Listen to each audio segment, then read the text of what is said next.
Mimi sina cha kuzungumza katika uwanja huu isipokuwa nitaifasiri aya moja tu tena kwa ufupi, kwa sababu yamezungumzwa mengi.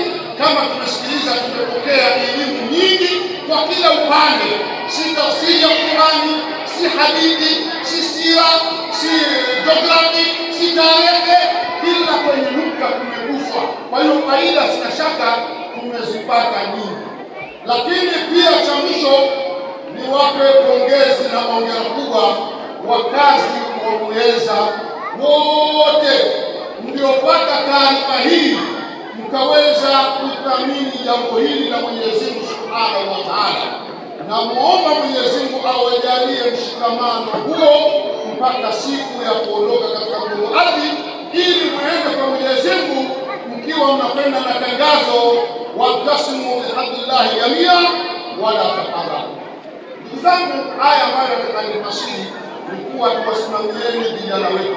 Mwenyezi Mungu anaeleza katika sura Al-Anbiya aya ya 10, anasema laqad anzalna ilaykum kitaban fihi dhikrukum. Asema laqad anzalna ilaykum kitaba, hakika tumeteremsha kwenu nyie Waislamu kitabu. Kitabu hiki ala itifaki mufassirina ni Qur'an. Anasema fihi dhikrukum, ndani ya kitabu hiki ndiko kwenye dhikri yenu, ndiko kwenye utajo wenu. Mkitaka kutajika vyema duniani na akhera, basi mshikamane na kitabu cha Mwenyezi Mungu wa funuri na matawi ya kitabu cha Mwenyezi Mungu ambayo ni hadithi na sira kama tulivyosikia. Tafsiri ya Ibn Abbas anasema fihi dhikrukum, maanahu fihi hadithukum, ndani ya kitabu hiki ndiko kwenye maneno bora ya kusikilizwa. Na mashallah leo nimeyasikiliza maneno ya Allah jalla jalaluhu kwa kupitia kitabu hiki na vilivyokuwa chini ya kitabu hiki. Lakini Ibn Qudama anasema fihi dhikrukum, anasema fihi maishakum, ndani ya kitabu hiki ndiko kunapopatikana maisha yenu bora anayoyaridhia Allah, kama mtakipata na mtakisimamia.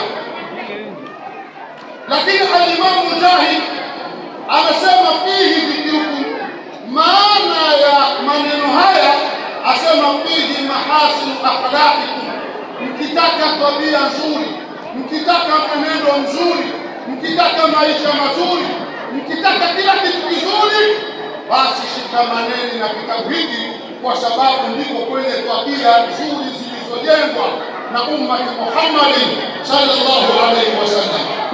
Ndugu zangu, al-Imam Junayd anasema fihi dhikrukum, maanahu fihi amnukum, ndani ya Qur'ani ndiko kwenye amana yenu, ndiko kwenye amana, na ndani yake ndiko kwenye maslahi yenu ndani ya kitabu hiki. Kama mtaacha kitabu hiki, hamtakuwa na amani katika maisha yenu. Anasema ndani yake ndiko kwenye amani ya maisha yenu. Mkiacha Qur'ani, hamtopata amani katika maisha haya. Na ndio Bwana Mtume Muhammad sallallahu alaihi wasallam anasema adibu auladakum ala thalath uswal, wafundisheni adabu na maisha mazuri, wasiwe na vurugu, ili waje kuwa na amani na utulivu katika maisha yao, wasipelekwe na maibilisi na watu wasiojulikana mwanzo wala mwisho katika maisha yao. Basi wafundisheni akhlaki na adabu na amani kwa vitu vitatu. Cha kwanza anasema qiraatul Qur'an, cha kwanza kabisa ni kuwasomesha Qur'ani ya Mwenyezi Mungu Subhanahu wa Ta'ala, kwa sababu ndani ya Qur'ani ndiko kwenye amani, ndiko kwenye adabu, yani tabia nzuri, ndiko kwenye maisha mazuri, ndiko kwenye akhlaki zilizokuwa nzuri, ndiko kwenye mazungumzo yaliyokuwa bora ndani ya Qur'ani.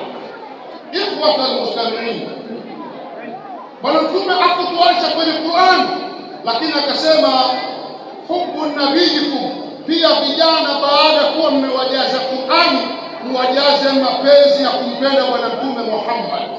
Na ndio kaona vijana walipokubaduku kutaja jina la Mtume Muhammad walinyanyuka wakaunyanyua uwanja, wakamtangaza Bwana Mtume Muhammad sallallahu alaihi wasallam. Mwisho akasema na cha mwisho katika vitu vitatu, basi mfungamane na mshikamane na kizazi na familia ya Bwana Mtume Muhammad sallallahu alaihi wasallam.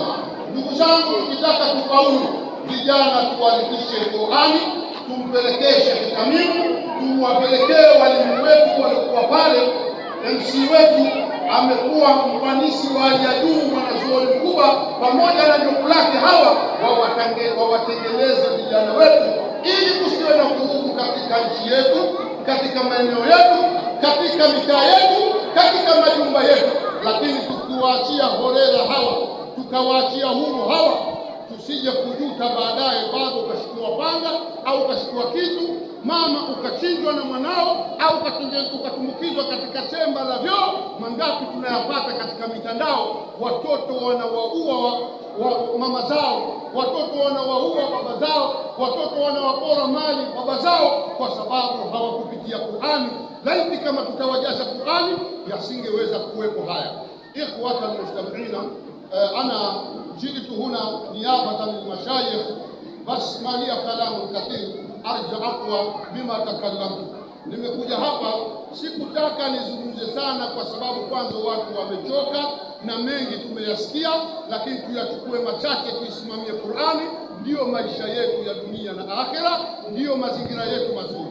وأرجو أقوى إخوة المستمعين وأقول لكم السلام عليكم والعفو والمغفرة.